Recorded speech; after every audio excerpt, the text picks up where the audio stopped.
Fala pessoal, seja bem-vindo ao meu canal. Hoje eu quero abordar um tema super importante e que é algo que a gente passa na nossa vida. Tenho certeza que você já passou na sua vida ou está passando agora, e fica aqui até o final que eu tenho muita coisa bacana para falar para vocês a respeito do desânimo. Esse sentimento que nos pega muitas vezes desprevenidos e quando a gente vê, tá ficando triste, tá ficando cabisbaixo, cabeça baixa, querendo desistir das coisas, aí olha a nossa volta, a gente começa a ver tanta coisa triste, vai perdendo a esperança nas coisas, vai deixando de confiar. Desculpa, tomar um gole de água aqui.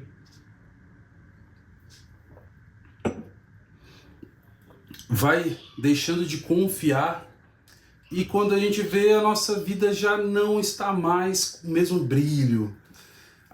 Nosso semblante vai ficando mais apagado. Quando a gente começa a olhar, às vezes, para projetos, coisas que a gente via com tanto amor, com tanta dedicação, já não é tão legal assim, porque as coisas vão perdendo a cor. É sobre isso que eu quero falar aqui hoje. Vou dar para vocês uma chave de leitura, ajustes que você pode fazer e que vão te ajudar a combater o desânimo, assim como já me ajudou e eu ainda uso na minha vida quando o desânimo tenta vir. Primeiro eu quero falar um pouco sobre as virtudes. Se você nunca ouviu falar sobre as virtudes, eu vou dar um breve resumo aqui. Isso é tema para um longo vídeo, mas eu não vou abordar em detalhes aqui, é só para dar apenas uma pincelada. Nós, como seres humanos, temos acesso, digamos assim, a 7 virtudes. 3 chamadas de teologais e 4 chamadas de cardeais. O que são essas virtudes? É aquilo que a gente resplandece, que as outras pessoas percebem em nós e às vezes nem sabe dizer o que está acontecendo ali, mas você percebe que tem uma coisa diferente. Primeiro, as virtudes teologais, que é a fé, a esperança e a caridade, Deus já infundiu na nossa alma quando nos criou.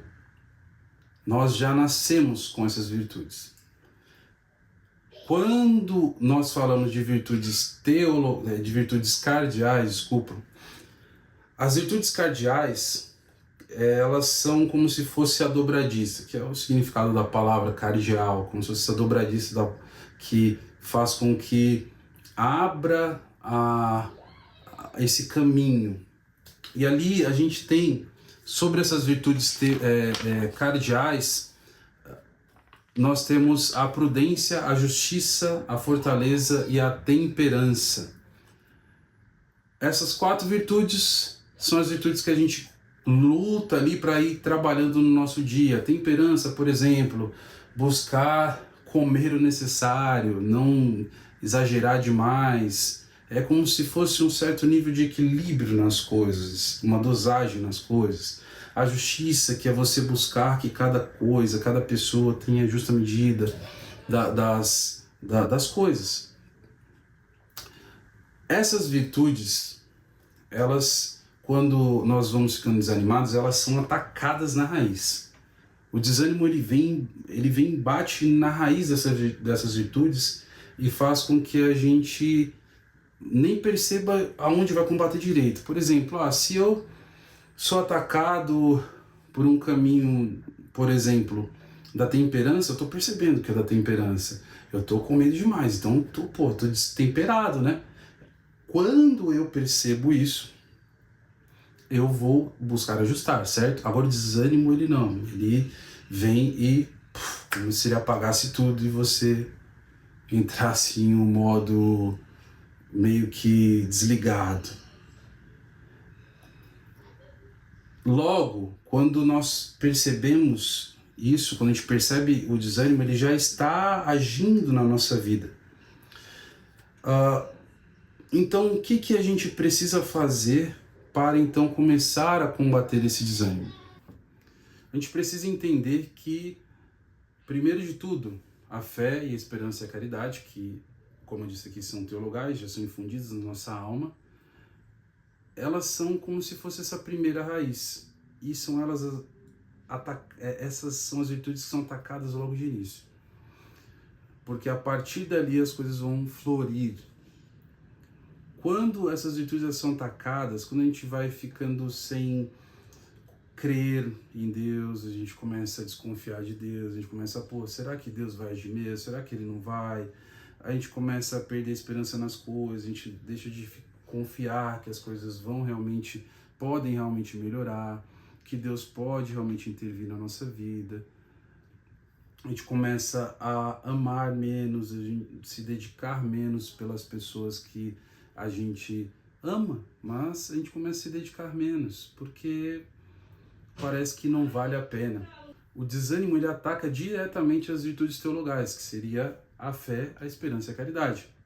Então você começa a crer menos, começa a deixar para depois, você era uma pessoa que fazia sempre suas orações, começa a não fazer mais, vai deixando, vai esfriando. Dali a pouco, você começa a confiar menos, você começa a acreditar que a vida não vai mudar muito, que Deus não está agindo muito na sua vida, porque você não está sendo uma pessoa boa, você não fez as coisas do jeito que deveria fazer. Isso te leva a uma próxima etapa, que seria a caridade, que seria o amor, amar as pessoas, amar a Deus. Você não consegue ter esse ato de se dedicar mais, de amar mais, porque você não está encontrando em você mesmo forças para isso. Quais são as coisas que você começa a sentir? Você começa a desanimar no sentido de eu não sou tão bom assim, eu não sou uma pessoa tão corajosa quanto precisaria ser, eu não faço as coisas do jeito certo para que Deus possa me ouvir. Tem pessoas muito melhores do que eu, e então Ele não vai me ouvir, porque essas pessoas sim merecem ser ouvidas, eu não. Quem sou eu para Deus me ouvir? E então você vai indo para esse vazio, para esse limbo. E o que acontece é que a alma começa a querer recrutar as próprias forças. A alma não, a gente, né? A gente quer recrutar as próprias forças para poder sair dessa situação. E pelas nossas próprias forças a gente não consegue. Sozinho a gente não consegue. O desânimo, ele foi sendo um sintoma da nossa falta de relação com Deus. O desânimo, ele é apenas um sintoma da nossa falta de relação com Deus. É como se a gente tivesse um amigo que a gente não se relaciona, vai esfriando a relação, e você vai desanimando daquela amizade, porque você não se relaciona, então não faz muito sentido. Você vai ficando desanimado de tentar nutrir ainda aquela relação. E isso acontece na nossa relação com Deus. Não é tão diferente assim, guardadas as devidas proporções. E isso é um efeito do quê? O que é, então, esse gatilho que faz bater ali, roubar a nossa alegria, abre uma porta para o desânimo? É o nosso orgulho, a nossa soberba. Quando a gente acredita que é pelas nossas próprias forças que a gente vai fazer as coisas e resolver as coisas. Eu deixo até separado aqui um quadro, na verdade é a folha de um quadro, porque eu ainda preciso arrumar a moldura, que é de Michelangelo. Esse aqui, ó. Não sei se vocês já viram que aqui tem Deus, representando Deus com o dedo esticado, e Adão com a mão esticada, só que ele dá uma recolhidinha no dedo, como se o homem se esforçasse para não se relacionar com Deus. Eu acho esse quadro extremamente...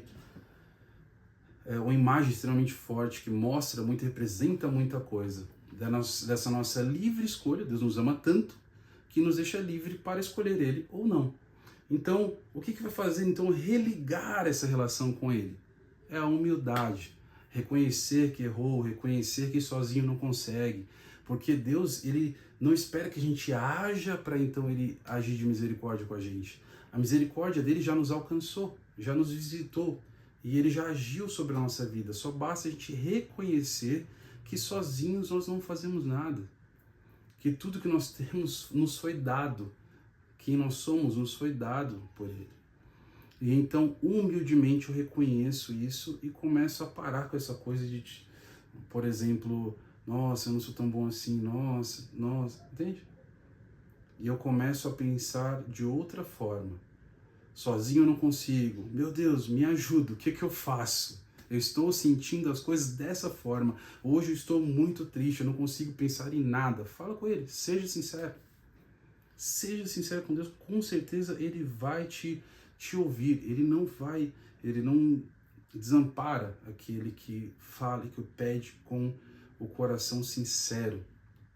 Não desampara. Pode parecer até às vezes que demora, mas não é. É porque Ele está nos lapidando na vida.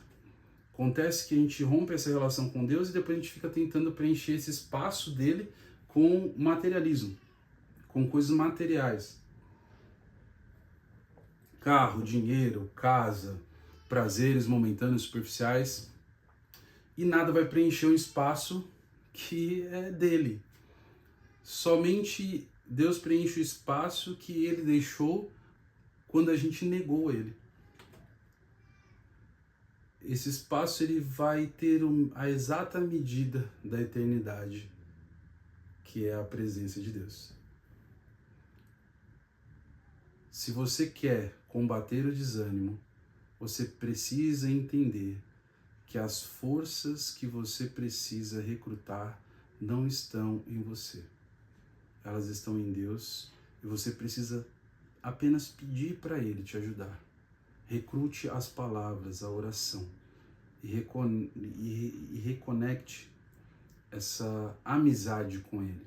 É por essa porta da humildade que o ânimo vai voltando, a ligação do ânimo, da alma, o desânimo, que seria o afastamento da alma, vai sendo ligado novamente e vai dando um novo ânimo de vida. Todas as vezes em que você se encontrar nessa situação, lembre, tenha um ato de humildade e fale, Senhor, hoje eu estou desanimado, o que está acontecendo? Me ajuda. Porque isso não é mágica, não acontece de uma hora para outra. Às vezes a gente vai tomando ações que vai nos levando ao desânimo, sem perceber. Só que existe um caminho. Não é um segredo, eu não trouxe aqui um segredo, mas eu trouxe aqui algo que muitas vezes a gente esquece, porque a gente é soberbo muitas vezes, orgulhoso, e esquece de ser um pouco mais humilde e de pedir para Deus dar forças para você todas as vezes em que você não tiver forças, é Ele que vai te dar. Muito obrigado para você que ficou até aqui. Peço que se inscreva no canal, deixe seu comentário, deixe seu like e dê ideias também para novos vídeos. Fique à vontade, pode deixar aí nos comentários, eu leio todos os comentários e agradeço pela presença de vocês e até o próximo vídeo.